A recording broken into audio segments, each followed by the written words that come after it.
হ্যাঁ মা, শোনো, আমি আজকে রাতেই রওনা দেবো, বুঝছো? ঈদের আগে তো আজকেই শেষ টিউশন। ওই টিউশন শেষে বেতনটা পেলে তারপর রাতের গাড়িতে রওনা দেবো। একটু রাত হবে, বুঝছো, 3টা টিউশন শেষ করতে হবে তো। আর তোমার ওষুধপত্র তো শেষের দিকে না। তুমি টেনশন করিও না একদম। আজকে 3টা টিউশনের মধ্যে কমপক্ষে 2টার বেতন তো একদম পাবোই। একটার হয়তো পাবো না, কারণ ওটা মাসের মাঝামাঝিতে শুরু করছি তো, 15 তারিখে। কিন্তু বাকি 2টার বেতন পাবো। তোমার ওষুধপত্র আমি নিয়েই আসবো। তুমি টেনশন করিও না মা, কালকে দেখা হবে, হ্যাঁ? আচ্ছা, রাখি। আল্লাহ হাফেজ।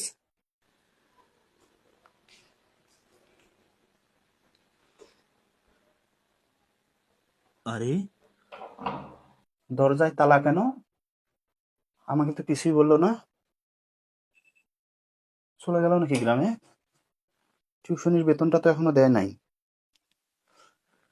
আসসালামু আলাইকুম আঙ্কেল। আঙ্কেল, আমি তো এই যে পড়াইতে আসছিলাম, এসে দেখি আপনাদের বাসায় তালা দেয়া, আমাকে তো কিছুই বললেন না। ওহো, স্যার আপনাকে তো বলাই হয় নাই। আমরা তো আজকে গ্রামে চলে আসছি, বুঝছেন, কোরবানি এবার গ্রামেই দিব। তো ঠিক আছে, তাহলে আমরা ঈদের পর এসে আপনাকে নক দিব, আপনি ঈদের পর থেকে আবার পড়াইয়েন, বেতনটাও ঈদের পরেই নিয়েন। ঠিক আছে আঙ্কেল, সমস্যা নেই। ঠিক আছে। আচ্ছা। আসসালামু আলাইকুম। ঈদের আগে বেতনটা না দিয়ে এভাবে হঠাৎ করে চলে গেল। এখন বাকি টিউশনটার বেতন যদি না পাই, তাহলে আমি বাড়ি যাব বা কেমন করে, আর ওষুধই বা কিনবো কেমন করে। স্যার, আসসালামু আলাইকুম। ওয়ালাইকুম আসসালাম। কি অবস্থা তোমার? স্যার ভালো, আজকে আমাদের কোরবানির গরু কিনছে স্যার 1,80,000 টাকা দিয়ে। 1,80,000? হ্যাঁ স্যার। বাহ, খুব ভালো তো। শোনো, একটা কথা বলি, মানে আজকে তো ঈদের আগে শেষ পড়ানো, আর তো আসবো না, আর এই মাসও তো প্রায় শেষের দিকে। আসলে আমি তো কখনো ওইভাবে টিউশনির বেতন কখনো চাইও নাই। এই মাসে একটু সমস্যা তো। তোমার আব্বু কি বাসায় আছে? মানে একটু বলবা? আচ্ছা স্যার, আপনি একটু বসেন, আমি আব্বুকে আসতে বলতেছি, আপনি আব্বুর সঙ্গে কথা বলেন। আচ্ছা, ঠিক আছে, দেখো তো।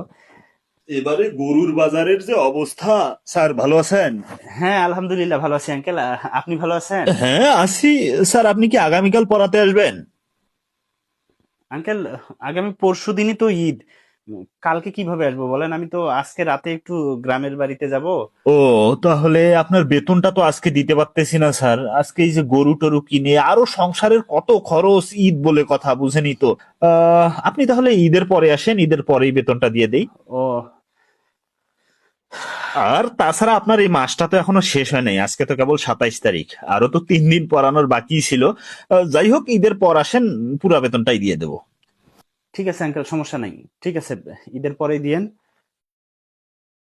আসসালামু আলাইকুম। ওয়ালাইকুম আসসালাম। আচ্ছা, পড়ান তাহলে। তুমি লেখো ভাই, সমস্যা নাই, তুমি লেখো। আরে তুমি লেখো। একটা টিউশন থেকেও তো বেতন পেলাম না। এখন আমি বাড়ি যাব বা কেমন করে, আর ওষুধপত্রই বা কিনবো কেমন করে। আর আমার সব বন্ধুরা তো আগেই বাড়ি চলে গেছে, কারো কাছে যে টাকা ধার চাবো সে উপায়ও তো নাই। আরে, এটা তো আমার ওই নতুন স্টুডেন্ট, এই সময় কল দিল কেন? আজকে পড়বে না নাকি? হ্যাঁ, হ্যালো। আসসালামু আলাইকুম স্যার। ওয়ালাইকুম আসসালাম। স্যার, আব্বু আপনার সঙ্গে একটু কথা বলবে, এই যে নেন। হ্যাঁ, দাও দাও। স্যার, আসসালামু আলাইকুম। ওয়ালাইকুম আসসালাম আঙ্কেল, ভালো আছেন? হ্যাঁ আলহামদুলিল্লাহ ভালো। আচ্ছা, ঈদের আগে আপনাকে আর আসতে হবে না পড়াতে, হ্যাঁ? কেন আঙ্কেল? আরে, আপনার স্টুডেন্টের কাছেই শুনলাম যে আপনি নাকি গ্রামে যাবেন, আর একদিন পরেই তো ঈদ। এই একদিনের জন্য আসতে হবে না, আপনি যান। আর আপনার ফোনে এ মাসের বেতনটা পাঠিয়ে দিয়েছি, হ্যাঁ, আপনি একটু চেক করে দেখবেন।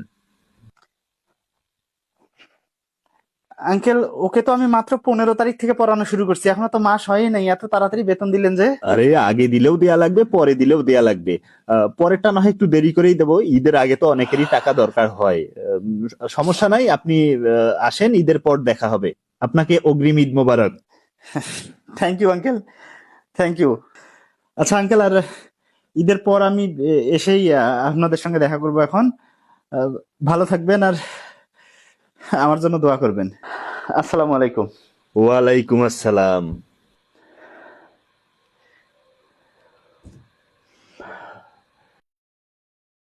শোনো, আজকে তো আমি বাড়ি যাব, একটু তাড়াতাড়ি বের হতে হবে। তুমি আজকে এ পর্যন্তই থাক, ঈদের পর দেখা হবে, হ্যাঁ? ভালো থাকো। ওকে স্যার, ঈদ মোবারক।